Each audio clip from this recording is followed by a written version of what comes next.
Alright, let's look at mechanism of DNA replication. The first enzyme that going to start unwinding the DNA strand is DNA helicase, because the function is to unwind the double helix. We know that the DNA strand tu dia bergulung, okay? Dia DNA strand tu bergulung and dia ada hydrogen bond kat tengah tu between the bases. Jadi DNA helicase ni akan bind, di mana dia bind dekat satu titik. Titik tu katalah contohnya di sini. Okay. So titik yang warna kuning tu kita panggil origin of replication. Jadi bila dia bind, dia akan start unwinding dari situ. So dia akan expose lah nitrogenous base tu. Bila dah pecahkan hydrogen bond, nitrogenous base tu akan exposes. Dan bila dah terbuka, dia akan jadi macam bubble. So lebih kurang macam ni lah. Dia akan jadi macam bubble later on. So ini kita panggil replication bubble. Kawasan yang bulat macam bubble tu. Okay, so ada kita ada prokaryotik and eukaryotic cell. So kalau E. coli, selalunya dia punya origin of replication, tempat helicase itu bind tu ada satu tempat. So kalau tengok gambar ni, dia cuma ada one point yang dia boleh bind dan buka and break the hydrogen bond. Tetapi untuk eukaryotic cell, logically eukaryotic cell ni kita ada DNA yang size dia lebih besar dan dia akan mempunyai origin of replication yang lebih banyak. So kalau tengok dekat gambar-gambar ni, ada beberapa point di mana helicase boleh bind dan break down the hydrogen bond.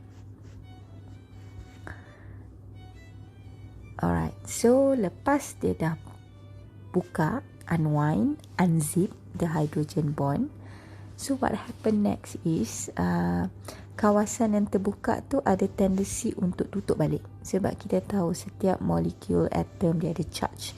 Dia akan tertarik dan akan wind balik ataupun zip balik. Jadi we need the one and only protein that we call it single strand binding protein or SSBP, iaitu yang warna purple ni. Dia akan bind kepada parental DNA strand yang sudah terbuka. Okay, dia bukan bind dekat tempat sini, dia bukan kat sini. Sini masih lagi helicase belum buka. So dia akan bind dekat strand yang sudah dibuka oleh helicase supaya dia tidak tutup balik. Alright. So kalau tengok gambar ni, ini adalah helicase. Helicase bergerak ke sini. Okay, dia akan menuju ke arah strand yang masih lagi double helix. Masih lagi bergulung. So bila dia bergerak ke sini dengan sangat laju, it is quite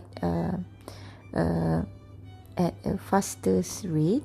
So what happen, bahagian strand yang depan ni tak akan nampak cantik macam ni. So bahagian depan ni akan macam bergulung-gulung dan it's going to be a mess. Okay. Jadi di sini tibalah function gyrase ataupun topoisomerase. Apa dia akan buat? Basically dia akan pecahkan, okay, bond-bond antara strand DNA tu. Lepas tu dia rotate balik, pusing balik, jadi seperti normal. And then lepas bentuk dia dah normal, barulah dia rejoin. Swivel tu dia rotate balik. Mana-mana strand yang masih lagi bergulung, bagi dia back to gulungan yang normal, dan dia akan buat bond yang barulah rejoining dengan hydrogen bond and so on. Jadi bentuk yang messy ni akan kembali menjadi seperti normal. Bila normal, barulah helicase boleh bergerak dengan smooth ke depan. Okay, begitulah function topoisomerase atau DNA garis. So dalam gambar ni, topoisomerase ni mesti duduk di hadapan helicase. Do not memorize the diagram. Okay, dalam exam nanti, dalam UPS, mungkin DNA ni akan berada di sebelah kiri. Dalam nota awak ni di sebelah kanan. Okay, do not memorize but understand. So tak kisahlah sebelah kiri atau kanan, yang penting topoisomerase mesti ada di depan. Di bahagian strand yang masih belum dibuka, dan DNA helikis akan bergerak ke arah yang strand DNA yang masih lagi double helix. Okey, so kita dah tengok topoisomerase di depan. Lepas tu dia duduk di depan tapi dia datang kemudian. Okey, helikis yang datang dulu untuk unwind. Lepas tu SSBP and then topoisomerase. Okey, so ini another diagram tapi masih lagi sama macam tadi. So kalau tengok tadi, okey, kita ada topoisomerase di depan.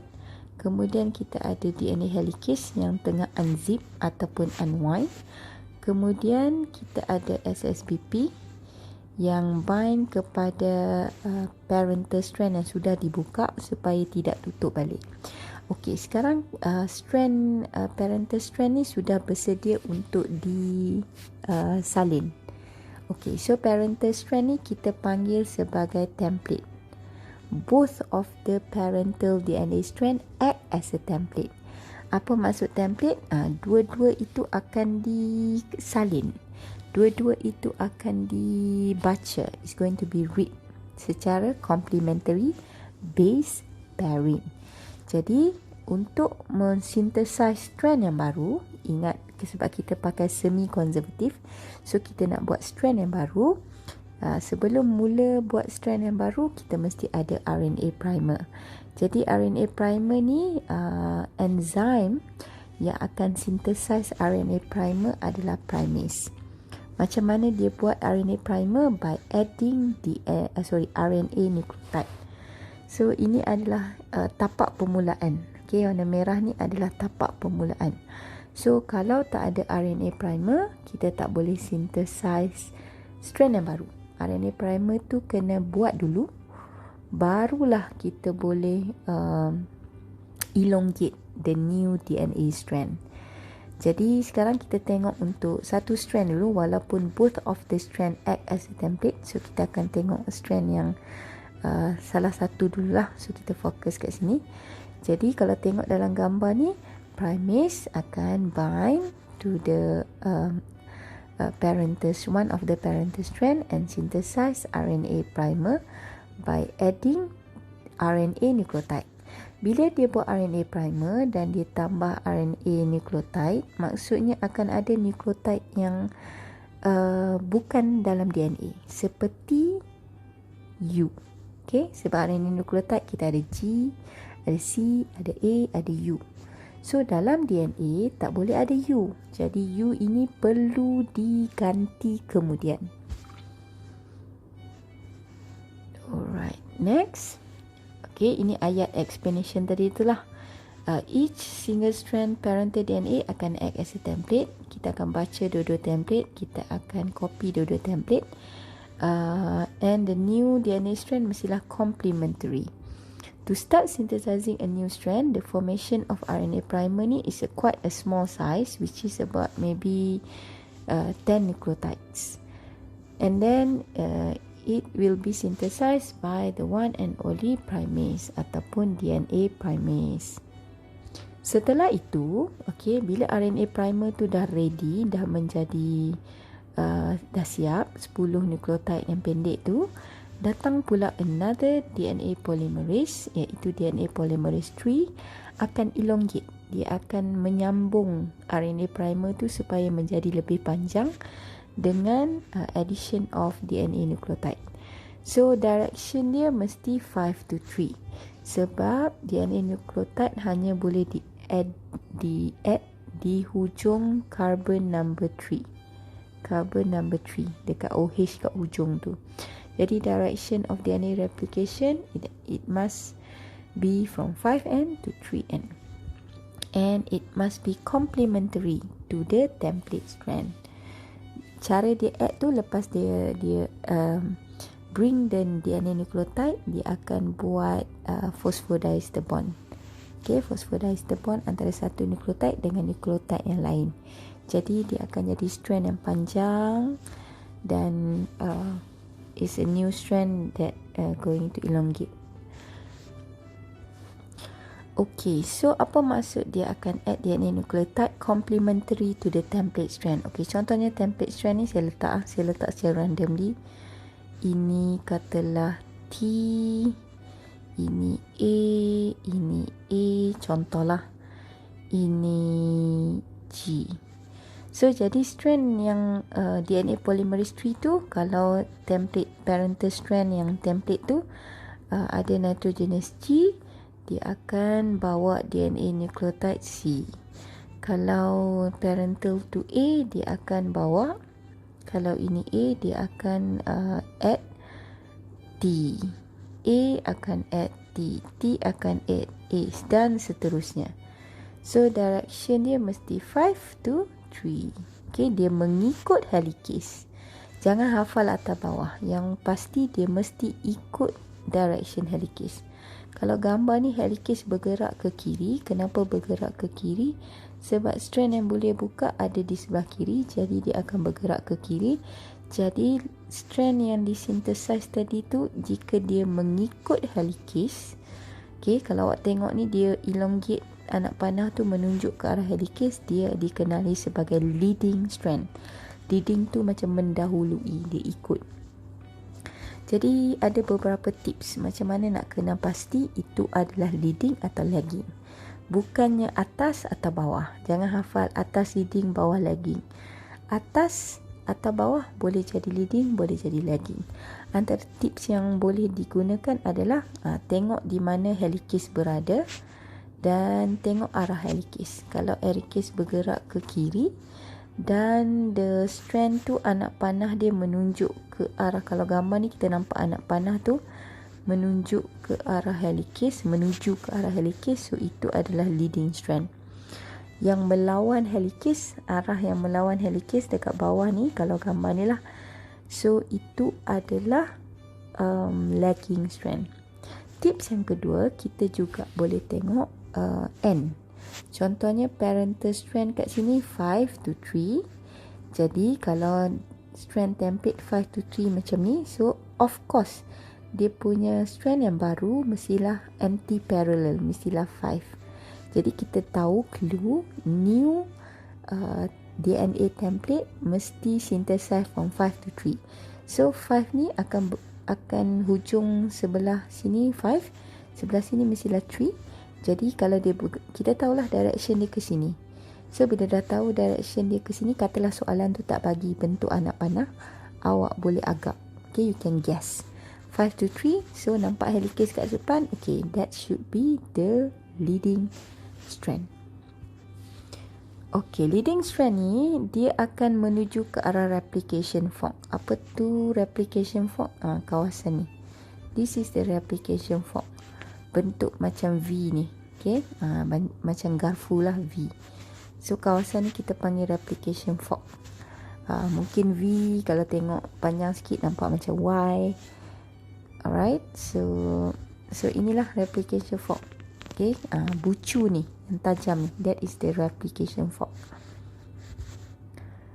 So kalau dia akan elongate towards replication fork ataupun towards helicase, dia adalah leading strand dan dia hanya menggunakan satu sahaja primer yang awal-awal tadi.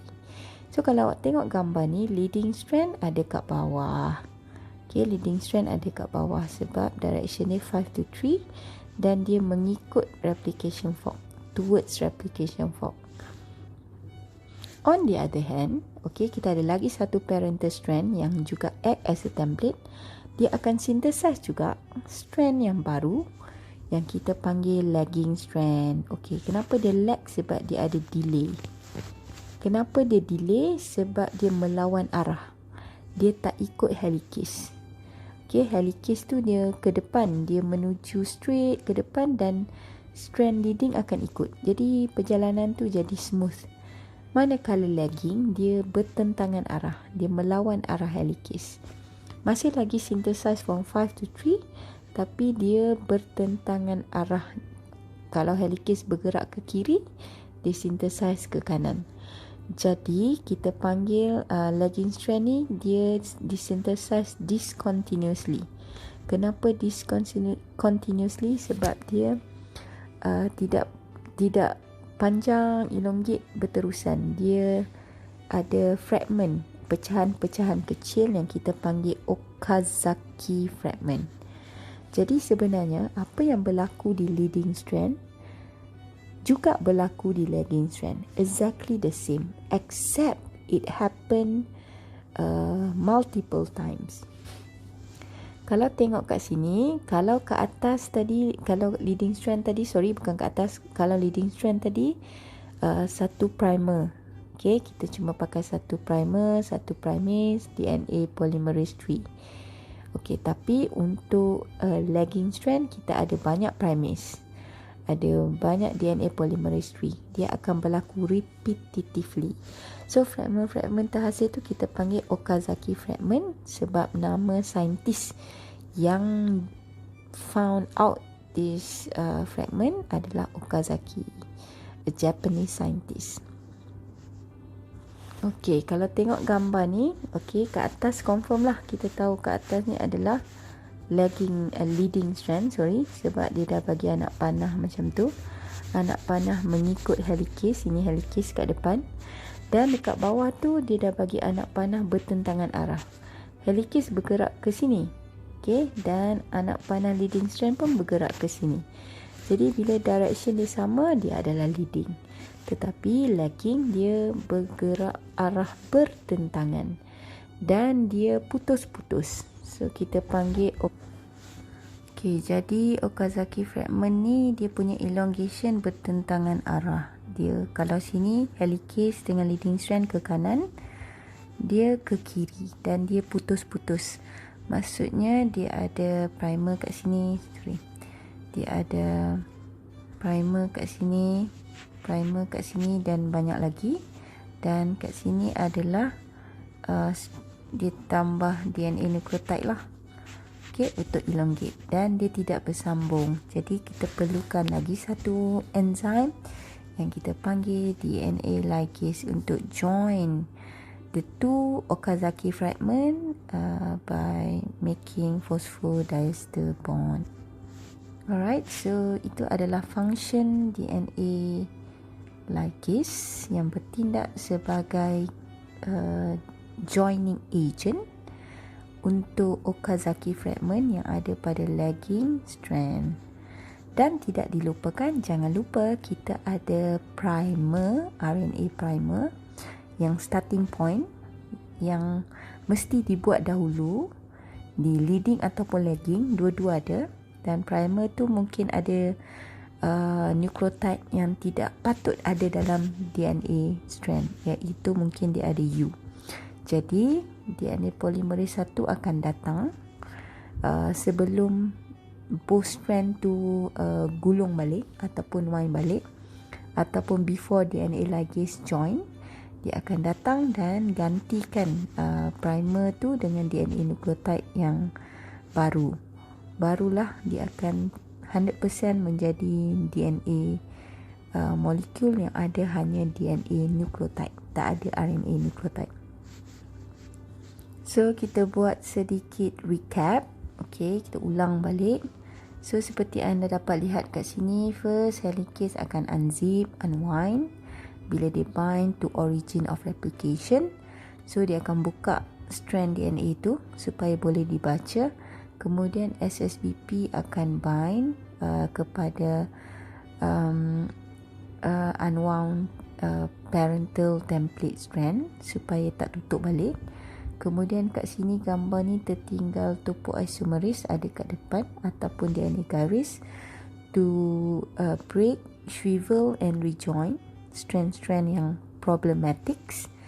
And then kalau kita tengok strand ni, strand yang kat atas ni dia punya template strand ada sini 5. Dia dah tulis 5 kat sini. So kita tahulah strand yang dihasilkan yang baru tu 5 tu mesti di sini, 3 tu mesti di sini. Okay, sebab they are anti-parallel, bertentangan. Strand yang baru and end dia mesti bertentangan dengan strand yang template. Template tu yang lama lah. Jadi kalau tengok kat sini, apa yang berlaku seterusnya adalah leading strand ni akan disynthesize direction 5 to 3 oleh DNA polymerase 3.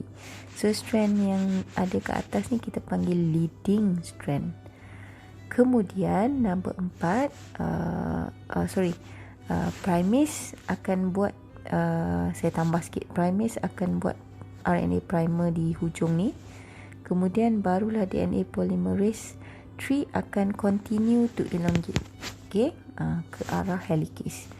Dan primase juga akan buat RNA primer di lagging strand. So kalau tengok yang merah-merah ni, ada beberapa primer. Okay, ada beberapa primer. Mungkin ada beberapa primase akan synthesize primer. Okay, ingat untuk buat strand baru mesti ada primer baru boleh elongate. Dan seterusnya DNA polymerase 3 akan buat benda yang dia buat dekat leading strand ke atas.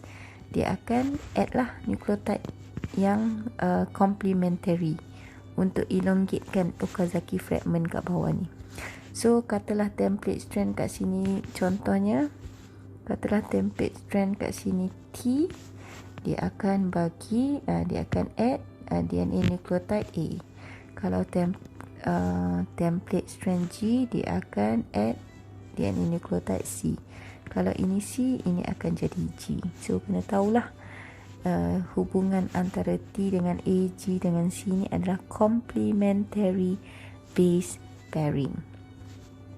Then semua RNA primer itu akan ada RNA nucleotide yang akan di-replace oleh enzim yang akan di-replace dengan DNA nucleotide, and this process will be done by DNA polymerase 1. Okay, dia akan remove the primer, replace with DNA nucleotide. Jadi dalam DNA molekul ni tak ada lagi U, yang hanya ada dalam RNA molekul. Last but not least, DNA ligase akan join Okazaki fragment di lagging strand. So awak kena bezakanlah leading dengan lagging.